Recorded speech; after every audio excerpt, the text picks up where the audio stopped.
नीलम का जन्म उत्तर प्रदेश के एक छोटे से कस्बे में हुआ था। उसका घर न तो बहुत बड़ा था और न ही बहुत छोटा। मिट्टी की दीवारें, टीन की छत और आंगन में खड़ा नीम का पेड़, यही था उसका संसार।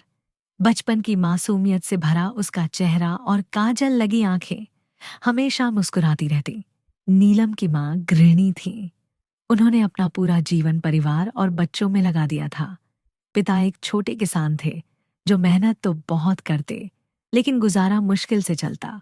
घर में 4 भाई बहन थे और नीलम सबसे बड़ी थी। सबसे बड़ी होने की वजह से घर की जिम्मेदारी बचपन से ही उसके कंधों पर आ गई। वह सुबह सुबह उठकर माँ के साथ रसोई में मदद करती, फिर भाई बहनों को तैयार करती। स्कूल जाने का उसका मन तो करता, लेकिन कई बार घर के कामों में इतना उलझ जाती कि किताबें धरी की धरी रह जाती। नीलम के लिए किताबें सिर्फ पढ़ाई का जरिया नहीं थी, बल्कि सपनों का पुल थी। जब भी वह पढ़ाई करती, उसकी आंखों में एक अलग चमक आ जाती। उसे लगता, इन पन्नों के बीच कहीं ना कहीं उसकी दुनिया छिपी है। एक ऐसी दुनिया जहां औरत सिर्फ घर की 4 दीवारी तक सीमित नहीं, बल्कि उड़ान भरती है।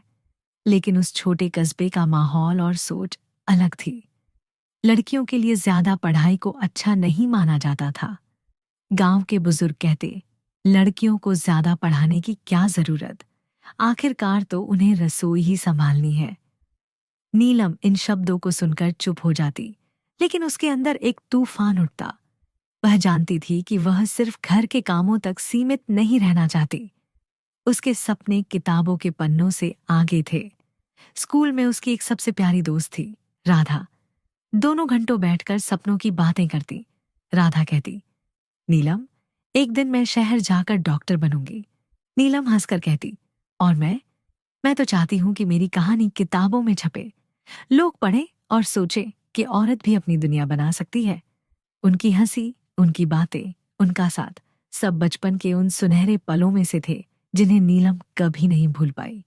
लेकिन जिंदगी हमेशा सपनों जैसी नहीं होती।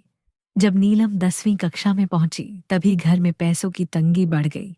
पिता ने कहा, अब पढ़ाई छोड़ दो, घर का हाथ बटाओ, छोटी बहन को भी देखना है। नीलम के लिए यह किसी बिजली की तरह था। उसने लाख कोशिश की, माँ से रो रो कर गुजारिश की, लेकिन उस समय माँ भी बेबस थी। उस रात नीलम नीम के पेड़ के नीचे बैठकर बहुत देर तक आसमान देखती रही। उसे लगा जैसे उसके सारे सपने तारे बनकर दूर चले गए हों। लेकिन अंदर से वह जानती थी, यह उसकी हार नहीं है, बस एक रुकावट है। नीलम ने हार नहीं मानी। उसने घर के कामों के साथ साथ बच्चों को ट्यूशन पढ़ाना शुरू किया। उन पैसों से उसने अपनी पढ़ाई जारी रखी।